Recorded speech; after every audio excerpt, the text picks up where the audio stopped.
Hey guys, welcome back to my channel. Welcome back to another video, virtual hug. As you can see by the title, today we're going to be talking about Esther. This is one of my favorite stories in the Bible. It's really good. And even the story that's in this particular book, because again, this is Women of the Bible, doesn't even give the story justice how the Bible does, right? And so y'all already know the window's open. I'm really hot. I got on a sweater, so I'm really hot. And so if you hear noise, don't mind it. So we're just gonna jump right in. God, I ask that you come into this video. I ask that you let it be all of you and none of me. In Jesus' mighty name, may the ears that need to hear it, hear it, and may the eyes that need to see it, see it. In Jesus' mighty name. I'm sorry, y'all. I'm still a little sick. I'm really discombobulated. That truth be told, it's a lot going on, but I'm not going to let nothing distract me this year from getting done what God needs me to do. So with that being said, let's jump right in. Esther. Being in the right place at the right time only matters if you're the right person. Royal observers in King Xerxes' court likely questioned, among themselves of course, whether Esther was the right person for the role she had been given, that of Queen of Persia. Esther's predecessors, Queen Vashti, had been banished for taking a principled stand against the king when he summoned her to appear before his friends. Vashti's replacement was chosen through a contest seemingly designed to degrade women's status as the property of men. However, the notion that Esther was just another pretty face vanished as soon after her appointment. For one thing, Esther was shrewd. On the advice of her cousin Mordecai, Esther kept certain details about herself secret, namely her Jewish identity, until the time was right to reveal them. For another thing, Esther kept her ear to the streets. She didn't isolate herself in an ivory tower. She stayed abreast of everyday happenings in the kingdom. That's how she discovered the thwart and assassination plot against her husband. Esther was not easily intimidated. Haman, the official plotting genocide against the Jews, was a formidable opponent and was skilled at manipulating the law and the king for his own gain. Yet Esther did not hesitate to take him on. She outmaneuvered Haman so deftly that he never even anticipated her final triumphant move. Esther used the full measure of her influence, power, and authority to help her people. She understood that being in the right place at the right time was a temporary phenomenon, and she was determined to make the most of it. Like a seasoned government official, she spent her political capital when it was needed most. Only she could have summoned King Xerxes and Haman to a royal banquet. As long as such power and influence rest with her, Esther put it to good use. In the end, Esther proved herself willing to risk everything for the greater good. The simple fact of visiting the king in his inner court without an invitation was punishable by death. Yet, that's what Esther did to get Xerxes' attention. When the time came for her stunning revelation, Esther didn't hesitate. In front of, I'm sorry, y'all, I feel a hair. It's always something. Sorry. Excuse. Hold on. Because truth be told, still sicky. Anyway, sorry, y'all. Where were we? When the time came for her stunning revelation, Esther didn't hesitate. In front of the king and Haman, she boldly identified herself as a Jewish woman, even though by law that would put her under the death sentence engineered by Haman. Esther had no guarantee her plan would work or that she would even survive the banquet. But she did know this. Her people were in desperate straits and she had the means to help. Life lesson. Circumstances in your life are not accidents. God often places us where we can have a unique influence in the lives of others. Now, y'all, like I said, this is one of my favorite stories, and I'm about to tell y'all why. Because we about to dig in, okay? In the Bible, right? So this is all of the background, right? From beginning to end. Esther lost her mother and her father, right? So her cousin Mordecai kind of like adopted her, right? Esther was actually a very beautiful girl, right? And so after King Xerxes banished Vantish, oh, all these names. After he banished her, and truth be told, the reason why he banished her is because he asked her to come dance for her. He was at a party and him and his friends was drunk, and he summons his wife, which was the queen, to come dance for them. And she was like, I'm not finna dance for them. Anyway, so because she disobeyed him, he banished her. Long story short, everything happens for a reason, because they did like I guess you could call it a contest. And Xerxes had everybody bring like the most beautiful virgins out, and he picked 10 of them. I think it was something like that. And Esther was the most beautiful, right? And so they underwent like 6 months, I think the Bible says, of like getting perfumed. And I don't know if they was bathing and showering back in the day, but the way the Bible explains it is like they soaked them in perfumes and all of these things. And so she was in the castle. Mind you, she's Jewish, so she wasn't even supposed to be the queen. Like she wasn't supposed to be Xerxes' wife, because it was against the law type of a situation. So long story short, Mordecai brought her to the contest. He ended up picking her out of and 9 others, but she was the most favorable. And then so Mordecai, I can't, like, the disciples in the Bible, they show true loyalty, minus Judas, to Jesus, right? But the loyalty that Mordecai had for his niece / daughter, it's unmatched. It's unmatched. I've never even heard a story like it, right? And so he stood every day. He would go to the gates, right? Because so just envision like a town, right? And then you got the gates, and then like it's the kingdom behind it. So you got guards and stuff at the gate.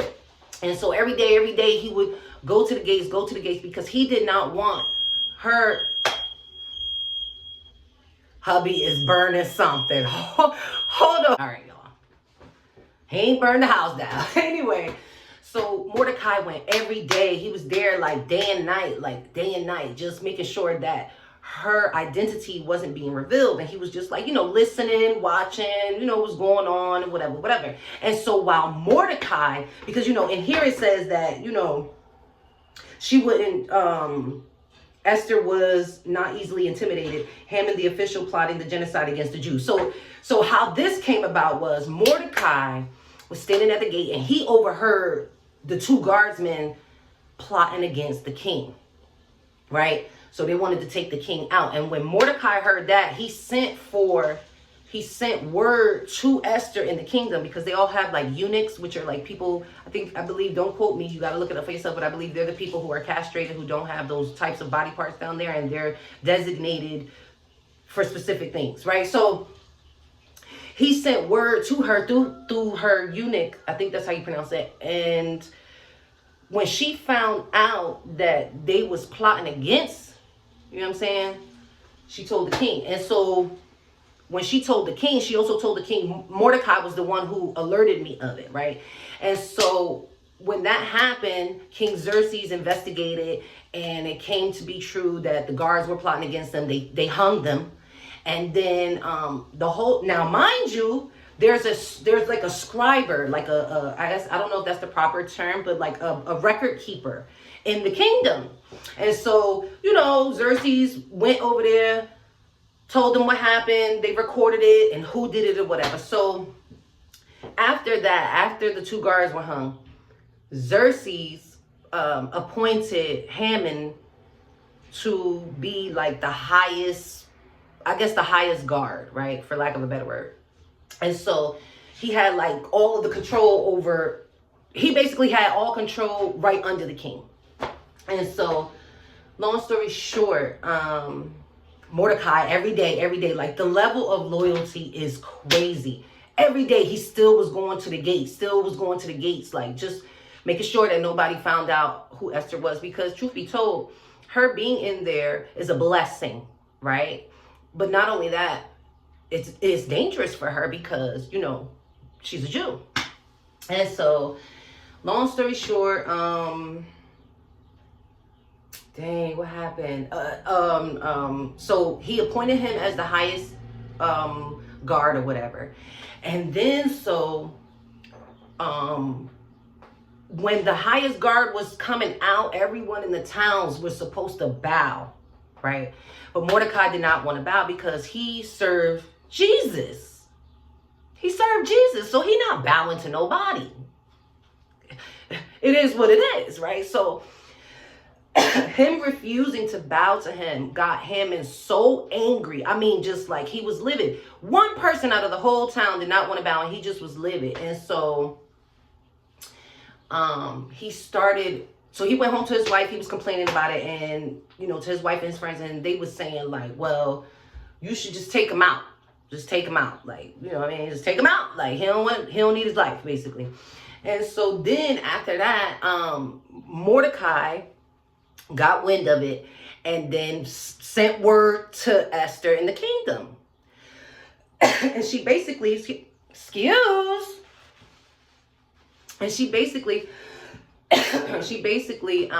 so she was devastated because now her people, Haman has set like a creed to go out where at a certain date, everyone was going to be abolished.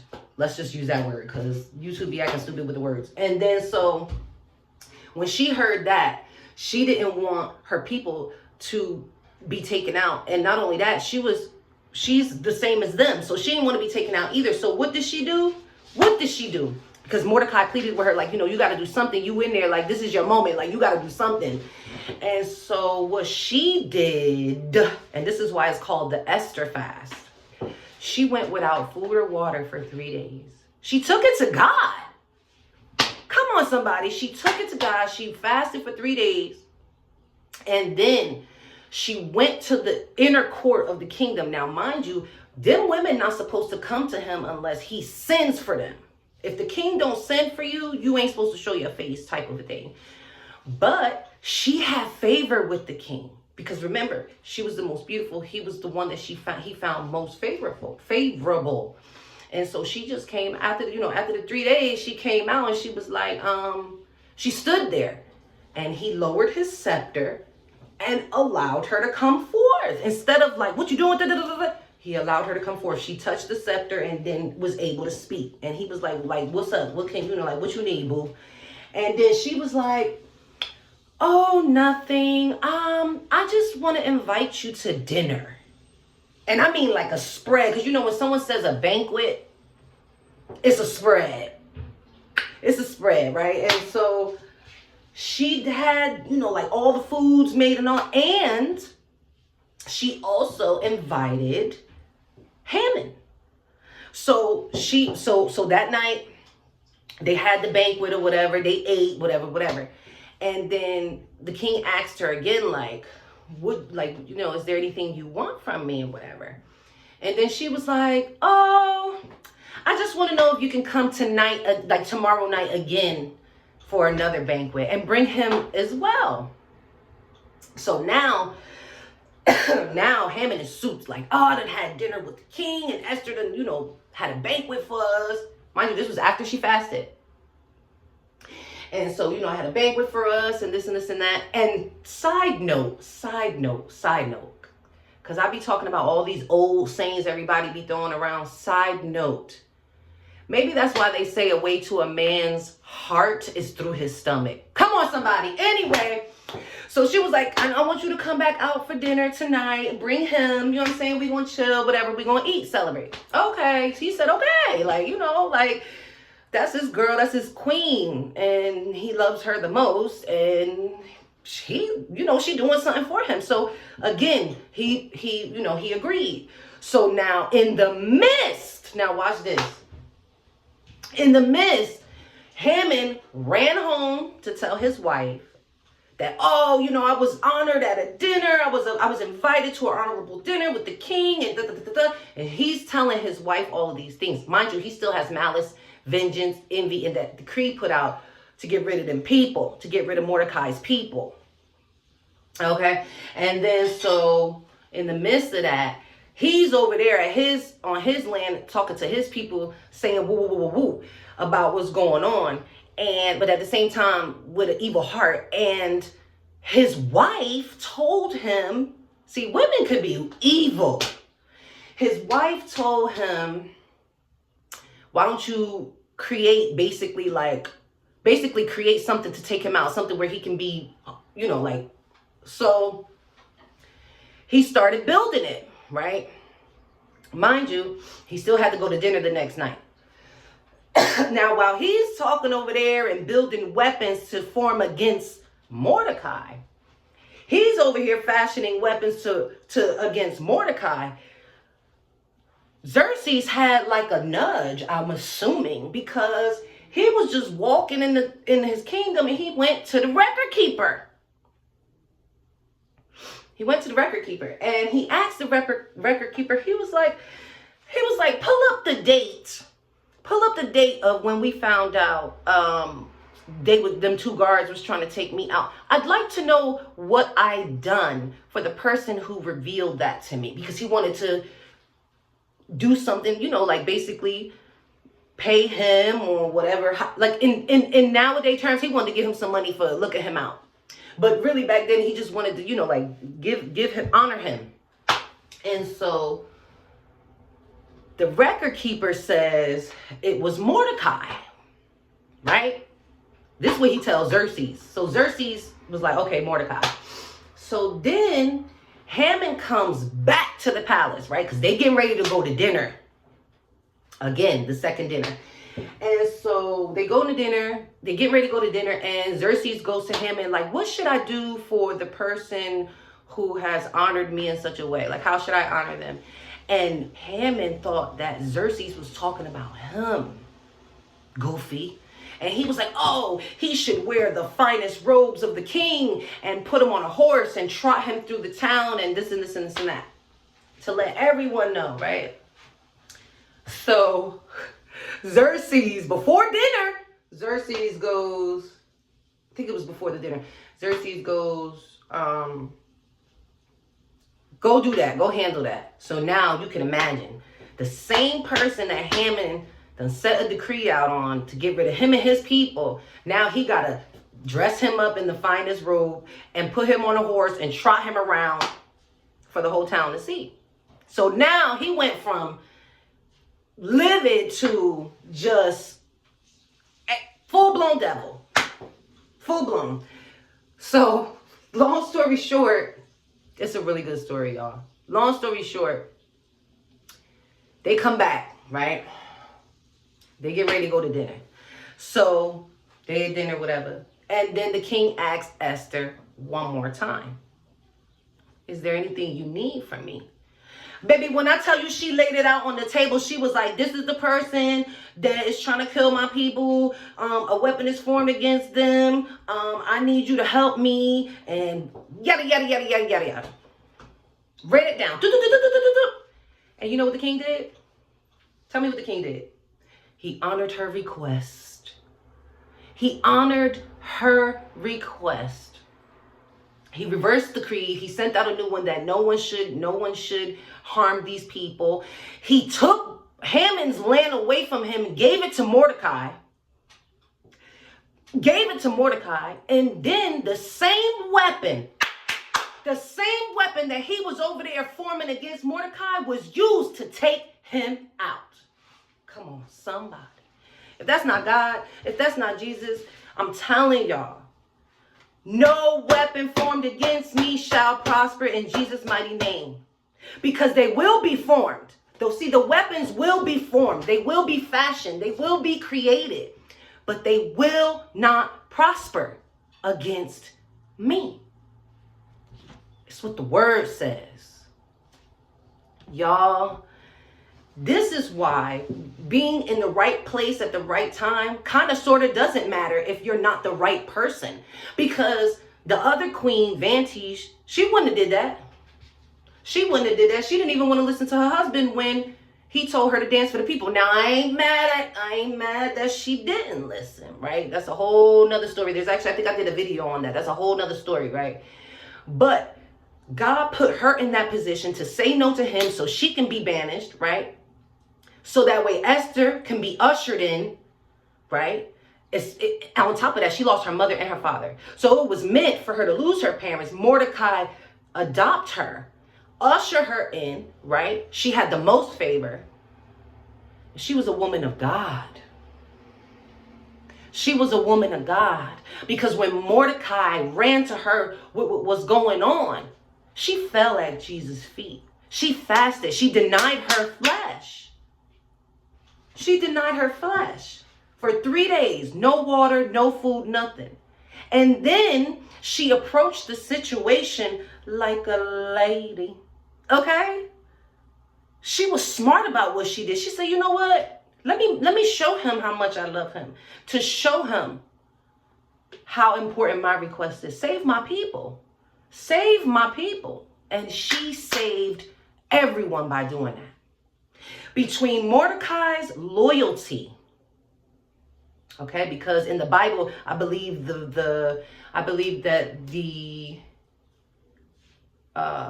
I don't want to say the number one. I forget exactly how it's worded in the Bible, but one of the commandments that holds the most weight is love thy neighbor. Love thy neighbor. Love thy neighbor. Mordecai could have looked at that little girl and went the other way and let her live her life, and who knows what would have happened to her. But he adopted her. He took care of her. He brought her in, and she was decent enough to be picked, right?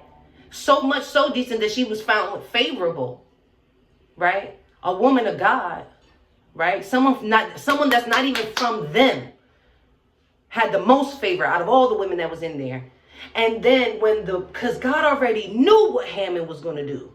He already knew. And so she got in. She was at the perfect place, the perfect time. And instead of moving on her own accord, because she's the queen and the most favorable queen, instead of moving on her own understanding, she fasted. She denied her flesh. She let Jesus in. She let the Holy Spirit guide her. Okay? Between the loyalty of Mordecai and the godliness of Esther, I mean, baby, it was just like the way it unfolded. I'm telling y'all, the Bible is not boring. You want to hear a horror story? Read Revelations. You want to know how to be a woman? Read Proverbs. You want to hear some freaky deaky deaky, and it is what it is. Songs of Songs. You want drama and suspense? Esther. Read Genesis, Leviticus. You want to know the laws? I think it's Deuteronomy. Come on, stop. It is not a boring book. It is everything. Everything. When I tell you, you're going to be clutching your pearls. You need the popcorn. You may have to put the book down because you're going to cry. It's just so powerful. The stories that are in there. And can't nobody tell me, oh, these are the stories from, long ago. They don't apply today. Why don't they? The sun still rises like it did back in the day.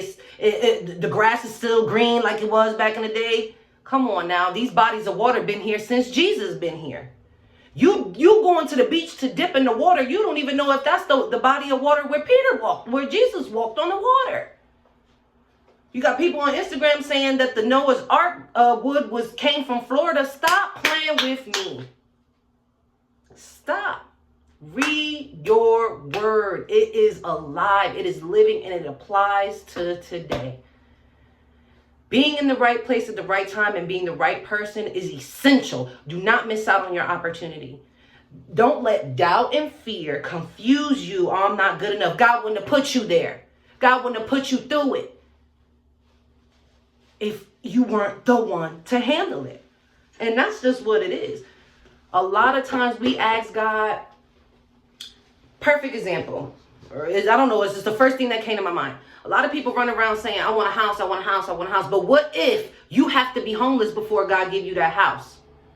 Are you willing to walk that? Are you willing to walk that? If God was to tell you his plan, how many times would you say no and reject it and then delay somebody else's blessing? Because we all know that our blessings are connected to other people's blessing and so on and so forth. Because why would we be here with other people? Why? We just on earth with a whole bunch of other people. For nothing? No, our blessings are connected to other people. And when you don't fulfill what God placed on your heart, other people suffer. Other people suffer. Look at Mordecai and Esther. If Mordecai wouldn't have been loyal, there, watching, waiting, listening, he wouldn't have been able to deliver the first news about the being king, them plotting against the king, because had they went through, they would have took everyone in the whole kingdom. He was diligent. He was consistent. He was there.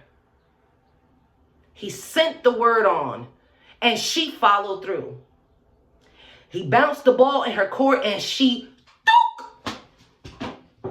slam dunk. Michael Jordan, stop playing. Y'all need to get in y'all word, for real. So if I do recommend, like, if you want to like start somewhere in the Bible, start with Esther. It's such a good read. And not only that, it's not even that many pages long. I mean, come on, y'all. 1, 2, 3, 4, 5. And you see I got Job circled. Y'all not ready for Job. Y'all not ready for Job, because they took everything away from Job, even his children.